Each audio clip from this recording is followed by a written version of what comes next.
young woman is repeatedly attacked by an unseen entity in her home. I felt hands around my throat.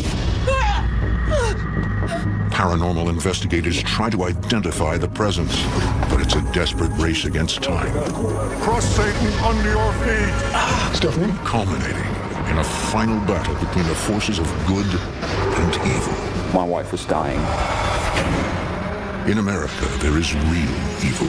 It lurks in the darkest shadows and in our most ordinary towns. Between the worlds we see and the things we fear, there are doors. When they are opened, nightmares become reality.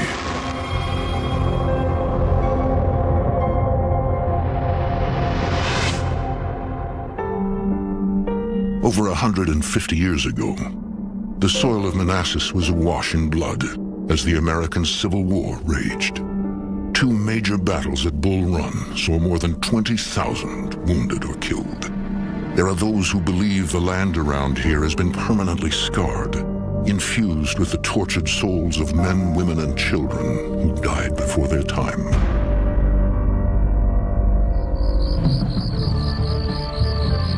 In the fall of 2008, Manassas resident Stephanie Winter attends a party at her friend Peter's apartment.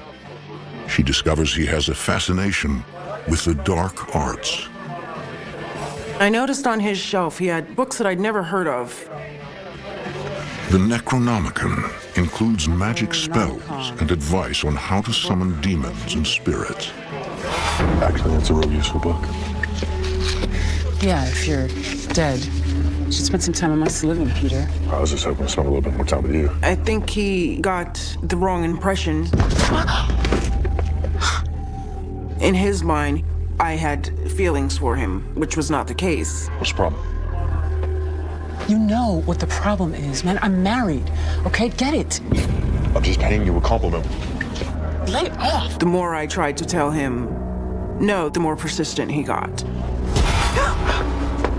He pulled some of my hair out. What are you doing? Just getting what I need for a love spell. A love spell. You are sick.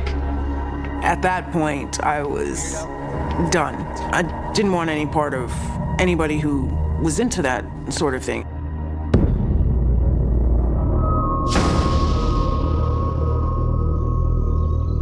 Despite the strange night, Stephanie is up the next morning at 5 a.m., eager to get to work on the home she and her husband just moved into. Going to work this morning? It's late shifts. It's a lot of unpacking to do. The couple has been married for just a year. Stephanie's a bartender at a local restaurant. Her husband, Nicholas, works in construction. Did you have fun last night? I should have stayed here. Something wrong? Everything all right? Yeah, no, everything's fine. I just have a lot of unpacking to do. Yeah, well, once we get it done, I can finally call this place home. I was excited to be moving into a house out of an apartment, and it was a step in the direction that I was trying to go in life. Yes. I'll be home by 6 tonight. Okay. See you. I was happier than I'd been in a really long time, and I was looking forward to making it a home for my husband and I.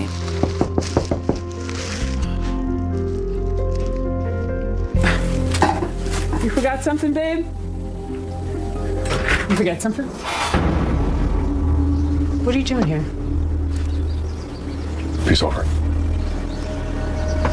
Did you wait until Nick left? No. I was just bringing you flowers.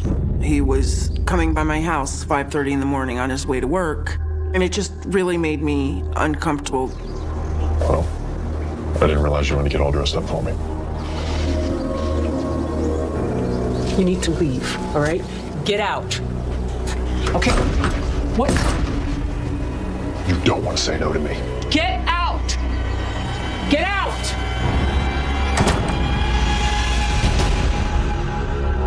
It got to the point where I felt like I was hiding in, my own home. I finally had to completely shut it down and tell him to stop calling me. Don't contact me. Please, nothing. Weeks go by.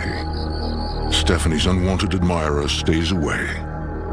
But has he really heeded her request to leave her in peace?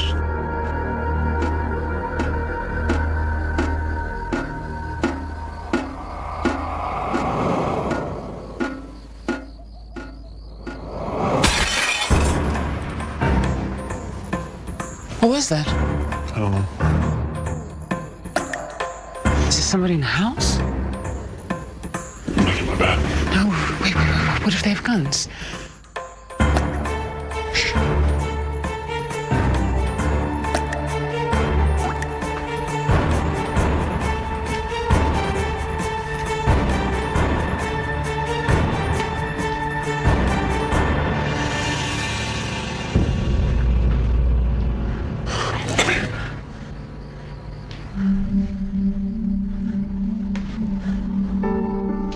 That's so weird. What do you think did that?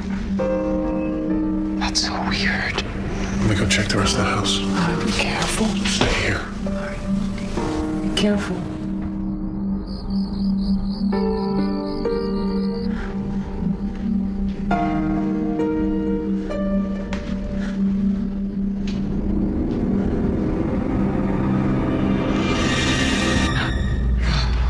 It's okay. It's okay. I checked the doors. I checked the windows. No one? No, nothing's unlocked. There was no way that it could have been an intruder. We're thinking maybe we didn't have it set up there right, or, it slipped off or something. A lot of stuff that's heavy. Our nerves were all jangled. Eventually, we fell asleep and really didn't think too much more about it.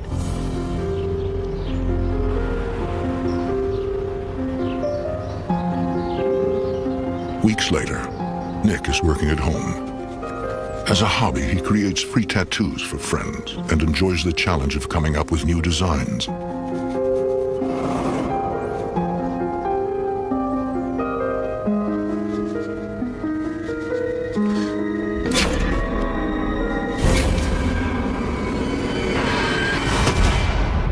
I see this candlestick thing hit the wall out of the corner of my eye. It made this big black mark on the wall.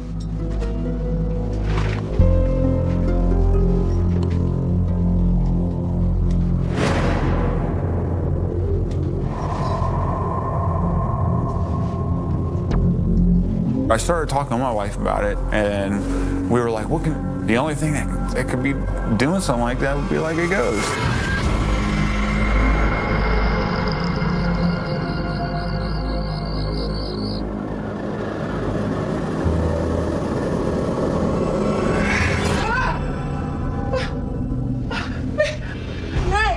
Hey, My back! what are you talking about? Your back? I'm looking at her back, and I see blood start to form. What the hell did you do? What is it? What did you do? Baby, what did you do? No, you're bleeding. Hey, you're bleeding. What is it? No, babe, you don't want to see this, okay? Just just. It was really burning. It was just on fire.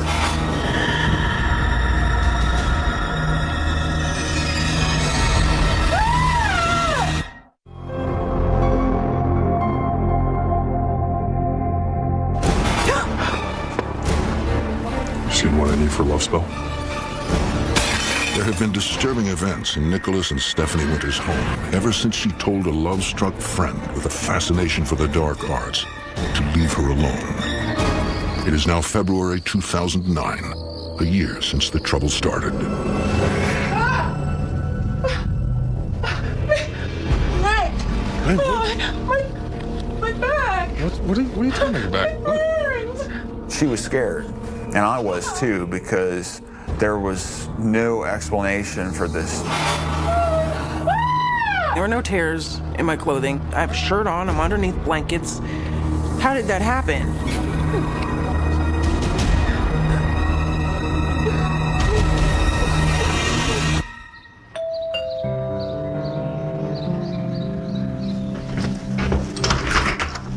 Hey, sweetie, how are you? thanks for coming.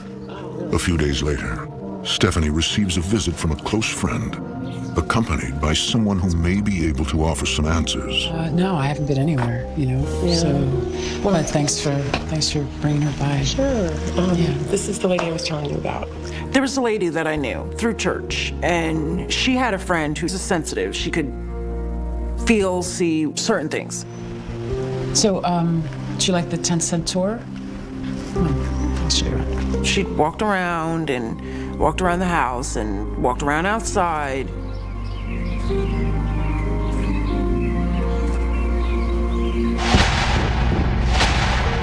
I sense the land has quite a history. She told me a husband and wife and their son. I know you've been unfaithful. No, I haven't been. The father was extremely jealous. Dad, stop! Boys, I told you before!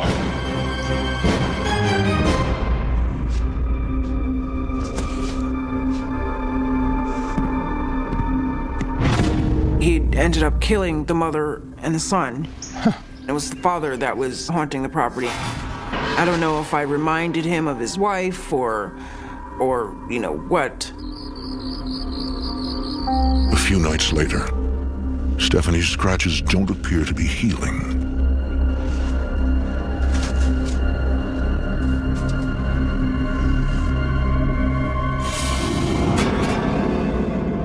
It shocked me in the sense that I was actually seeing a spirit.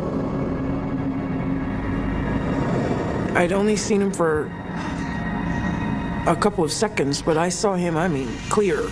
The look on his face, I'll never forget that. He just looked very sad. I don't know if it was the actual little boy that was killed on the property.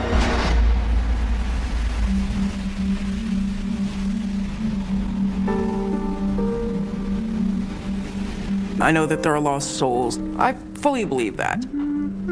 I believe that ghosts could communicate in their own way. I did not believe that they could physically harm you.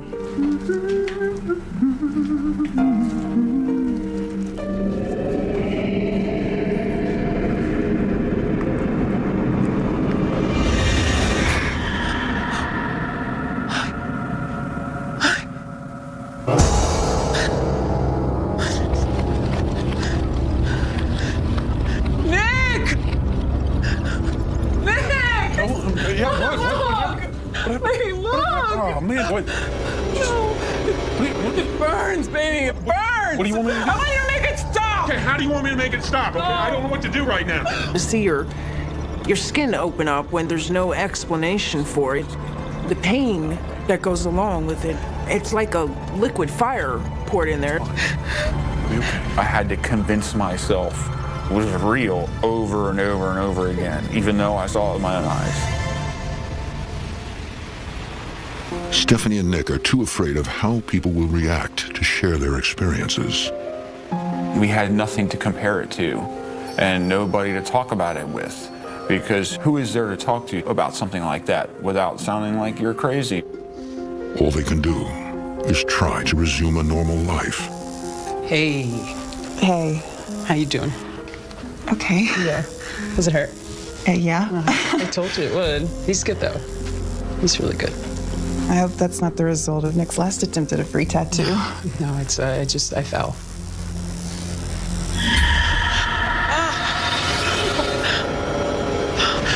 What the hell just happened to you? Right in front of him, my leg just opened up. We gotta get out of here. No, don't leave. Don't go.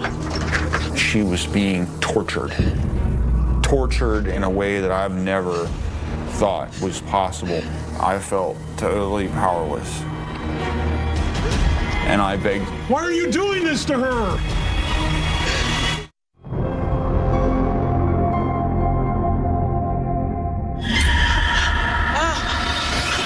November 2009. What the hell just happened to you? Stephanie Winter comes under attack from a supernatural force. We gotta get out of here. No, don't leave. Don't go. It's hard to go through. We felt alone. Nick feels powerless to protect his wife. Why are you doing this to her? Could Peter, Stephanie's love-struck admirer, have placed a dark spell on her?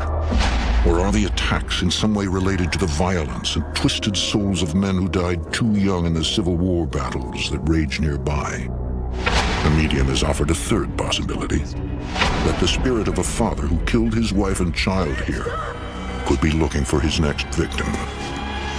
A week went by, then she got scratched again. And then another week went by and she got scratched again. And it happened like that maybe half a dozen times. How do you explain those scratches to somebody? And especially if you get hold of somebody who doesn't believe in the paranormal. My husband would have been locked up. I'd have been in a loony bin somewhere. And then what do you do?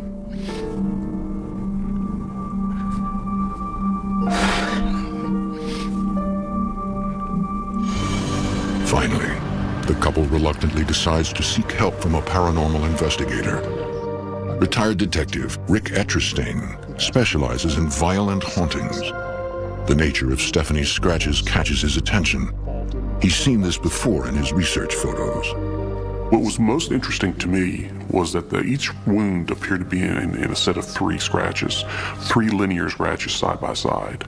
The 3 scratch marks is indicative of a negative entity haunting. 3 scratches are very commonplace with the demonic. And the reason that is because the symbol of 3 is a direct mockery of the Trinity, Father, Son, Holy Spirit. If we're looking at a negative entity, usually it has to be invited or summoned somehow. I started taking into account the possibility that something happened to invite or to cause this phenomenon to occur to her. Is there anyone in your life that is involved in occult practices or someone who might mean you harm? There's this guy, Peter, and he just started becoming like very stalkish with me, and mentioned something about a love spell.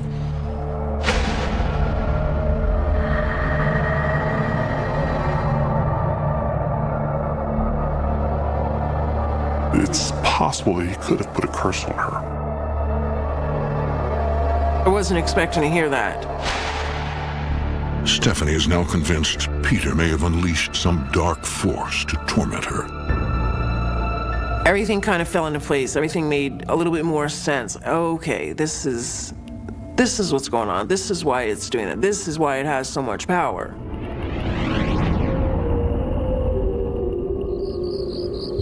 Rick agrees to conduct a paranormal investigation the following week. Until then, the evil presence could attack at any time.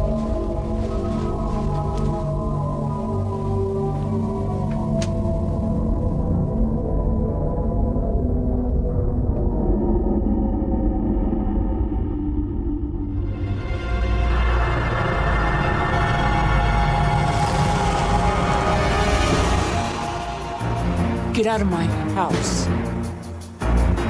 Get out of my house! Get out! I was very angry and very confrontational, and I wanted it out. No more! You hear me? No more! Get out of my house! This thing was such a coward. And it was just attacking in the middle of the night and just out of nowhere and when your back is turned, and that's what made me so angry. Where are you? Leave me alone! Where are you? Where are you? Huh? You here? Leave me alone! Where are you? Help me! Help me find it! I got you. Help me find it! Please! Down, it's Help me find it. Just go away. I begged my wife to move out of the house because I felt like the house was evil. I just wanted away from it. But then after talking with Rick, he said, well, you know, that might not work. In cases this severe, sometimes the entity will follow you no matter where you go.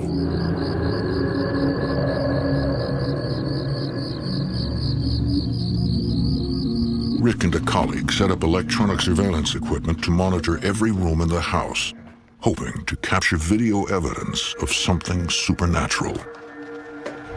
During this first phase of the investigation, I tried to document what was going on, tried to experience something that would lend me to believe that what she was telling me was true.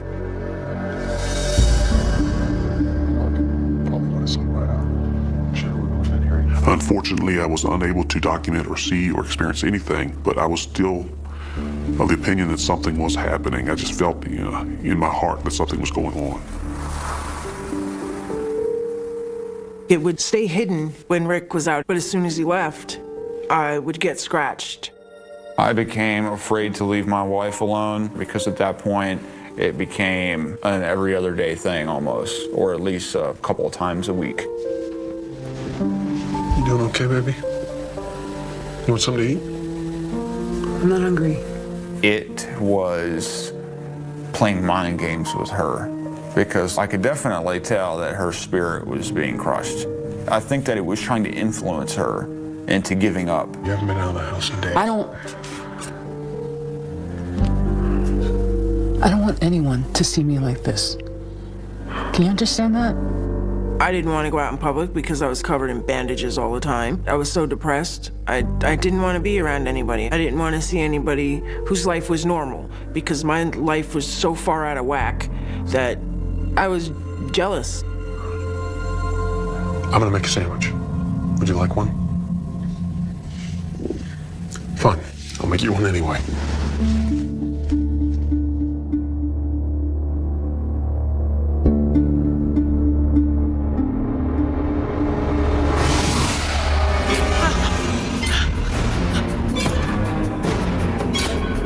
I could feel somebody on top of me.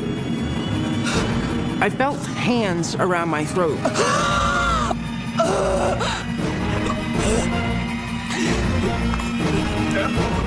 Step! Step!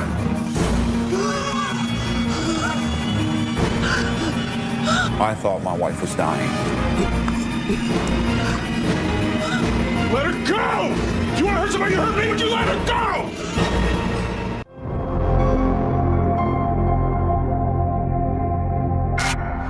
Stephanie Winter suspects a former friend who developed an obsession with her You don't want to say no to me. has cast a dark spell, unleashing a demonic spirit to extract his revenge. Something unseen is now trying to kill her. I could hear Nick talking to me. I could hear him calling me.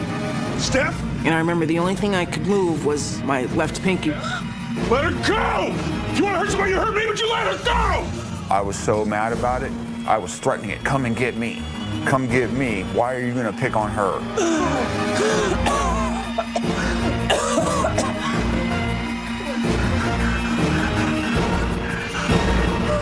All of a sudden, she just grabbed a breath of air and she sat up.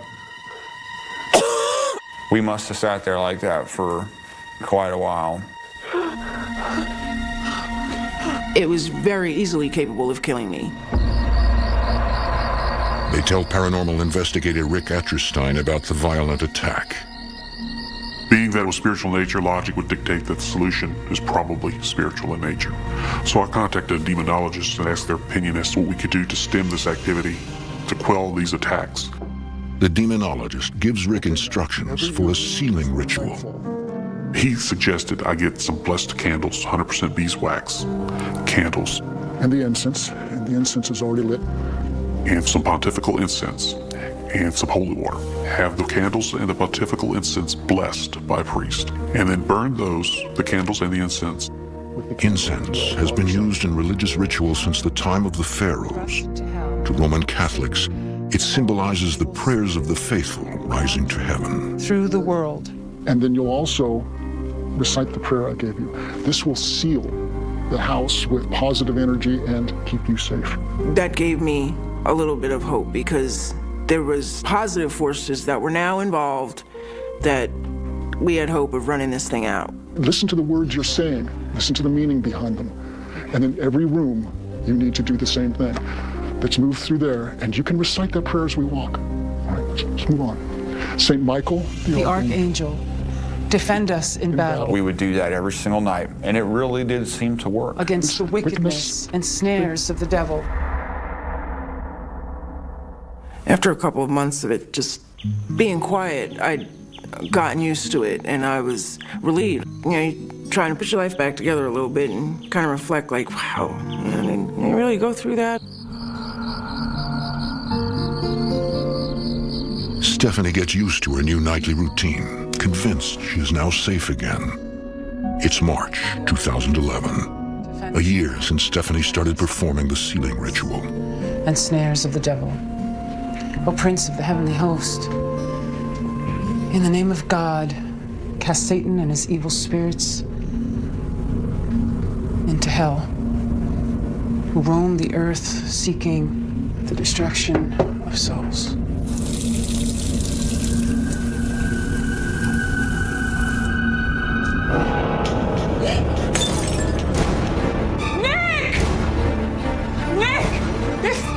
There's a guy outside! What? There's a guy outside! Be careful!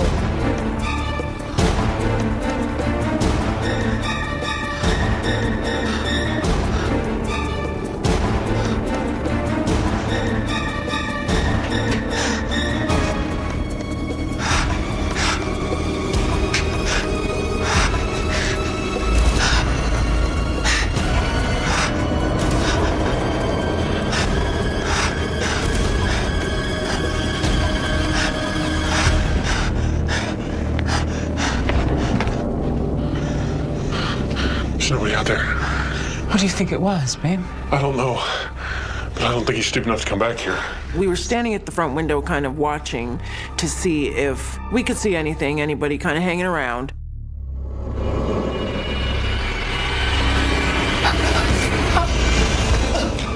This thing grabbed the back of my head and just yanked me down. Did you hurt your neck? You okay? Shh. Don't move. Just relax. That was absolutely devastating because I thought it was over with. Nicholas called me. He was very frantic. He said that the attacks had resumed. In April 2011, paranormal investigator Rick Etrestein begins a 48-hour investigation, hoping to gather evidence to justify a formal Catholic exorcism. In order to get the Catholic Church involved, it takes a great deal of evidence and a great deal of documentation. Stephanie, What? there's something I need to ask you. What? Maybe you shouldn't use the sealing ritual while we're here. You want to use me as bait? If you're not comfortable with it, I'm certainly not going to try to convince you. No. No. Let's do this. I was pretty much willing to do whatever I had to do to get some kind of evidence. Rick and a member of his investigation team will stay up all night monitoring camera feeds. On night one, there's disappointment as nothing happens. They return to their posts for night two.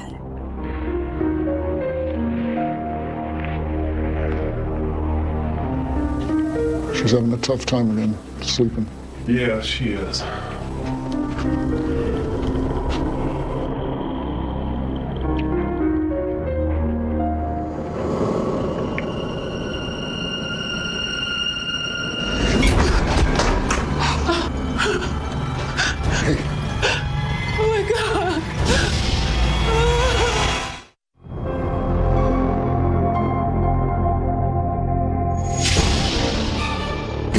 Virginia, Stephanie Winter is being tortured and tormented by a demonic entity. It may have been unleashed through a spell cast by a spurned former friend who became obsessed with her. Paranormal investigator Rick Etrestein believes an exorcism by the Catholic Church may be necessary, but first he needs to capture proof of the evil presence.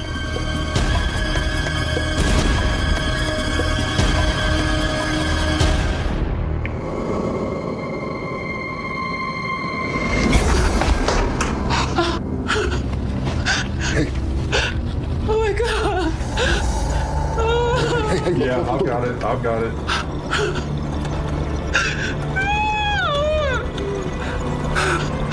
Are you okay? The wound to her arm was so severe that in the kitchen itself, where she was standing, there was a pool of blood. There was also some minor blood spatter on the wall adjacent to where she was standing, which indicates to me that there was some force applied to that particular scratch. But the evidence is not strong enough to take to the Catholic Church. The video evidence was significant but not conclusive as far as I'm concerned, because she was in and out of the kitchen. If I want to take a skeptical stance, she could have done it in another room, come in, and pretended that she got scratched. I was kind of mad about that. I was like, oh, man, all right. The investigation continues.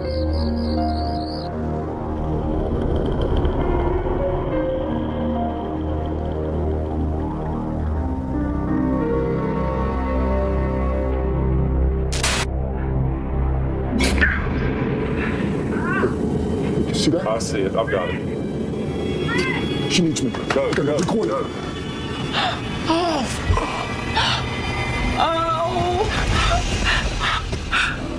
I actually saw the welts, 4 in 3 scratches, linear scratches side by side, and I saw them start to bleed. At that point in time, I knew that she did not scratch herself, that they were fresh. We got it. We got it. That piece of evidence was more significant than the original scratching because of the time period that she was under constant surveillance. We felt so good. It was like, thank God Rick finally saw this. He saw it with his eyes and he's got it on camera. Yeah. I knew that I had something of a negative nature.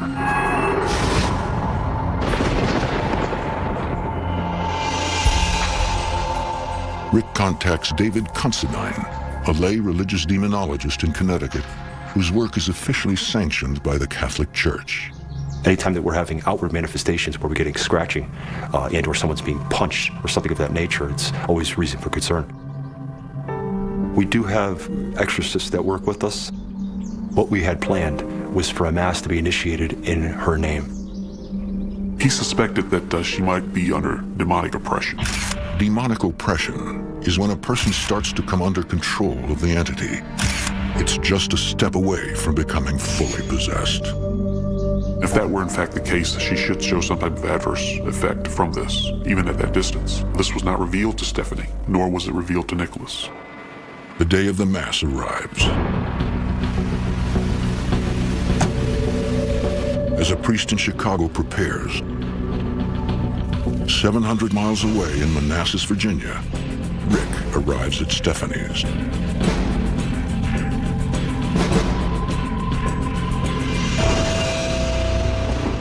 Hey, I didn't expect to see you today. I know, I left my notebook in here. Do you mind if I come in a minute? No, of course not. Come on in. Et praesertum servus tua Stephanie Winter. The priest begins the Mass for Stephanie. Perpetua semper Virginis intercessione. Did your friend review the evidence at all, or? Yes, he did. He's reviewing it right now. Perpetua mentis et corporis sanitate gaudere. Et gloriosae Beatae Mariae. As we forgive those who trespass against us, the blood of Christ. Sit down here. Lean back. Depart, Satan. I felt fine 1 second, and then felt like somebody set a bomb off in my head. The God of the peace will soon crush Satan under your feet.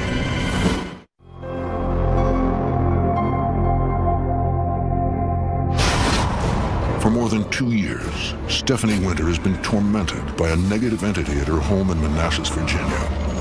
A haunting that may owe its origins to a dark spell unleashed by a former friend in revenge for Stephanie rejecting his attempts to win her heart. In the spring of 2011, a priest 700 miles away performs a Mass in her name, hoping the demon will make its presence known.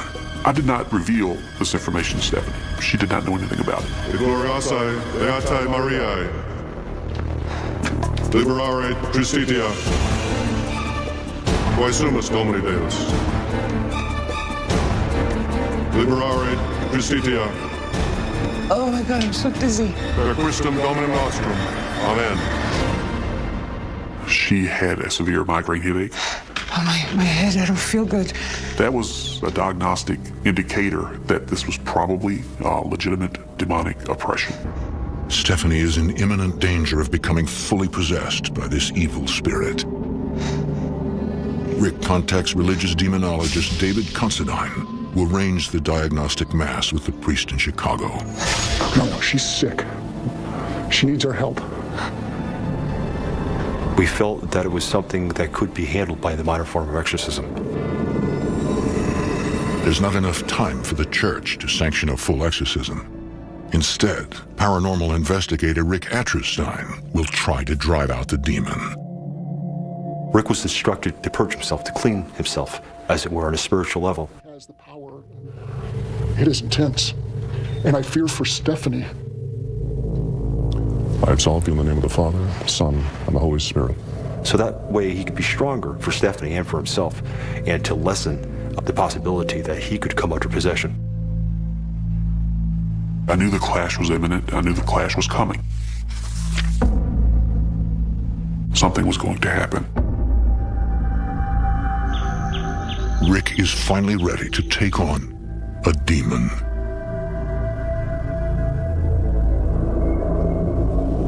Are you okay? You ready for this? Yeah. There's power in God and His Word. I'm going to read the entire ritual. Whatever happens, I want you to keep reading along with me. Most glorious Prince of the heavenly armies. Most glorious Prince of the heavenly armies. Saint Michael the Archangel. Saint Michael the Archangel. Defend us in our battle. Defend us in our battle. Against principalities and powers. Against principalities and powers. Against the rulers of this world of darkness. Against the rulers of this world of darkness. Against the spirits of wickedness in the high places. Against the spirits of wickedness in the high places. From the snares of the devil deliver us, O Lord. From the snares of the devil deliver us, O Lord. From the snares of the devil deliver us, O Lord. From the snares of the devil deliver us, O Lord. From the snares of the devil deliver us, O Lord. From the snares of the devil deliver us, O Lord. God arises. God arises. His enemies are scattered. His enemies are scattered. As smoke is driven away. As smoke is driven away. So they are driven. So they are driven. As wax melts before the flame. As wax melts before the flame. So the wicked perish at the presence of God. So the wicked perish at the presence of God. Most precious heart of Jesus, have mercy on us.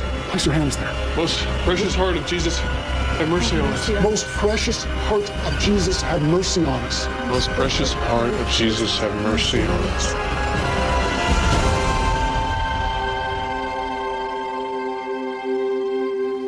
I think it's over. Yes, I think it's over.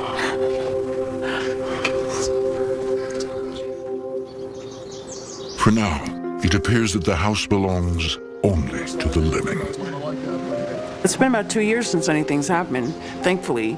And slowly, Nicholas and I have gotten our lives back on track and are able to kind of loosen up and laugh. It's funny how much you miss laughing when you don't do it for a couple years.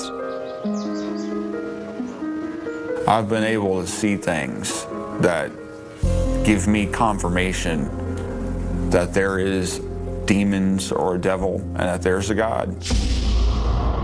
The couple continues to wonder what caused the haunting and if it is gone for good. Did Stephanie's love-struck former friend cast a spell and conjure a demon? Rick did bring that up to me, that Peter could have done that. He could very well have brought this thing to me. More than anything, Stephanie wonders about the ghost of a boy that appeared to her. I don't know if it was this demon that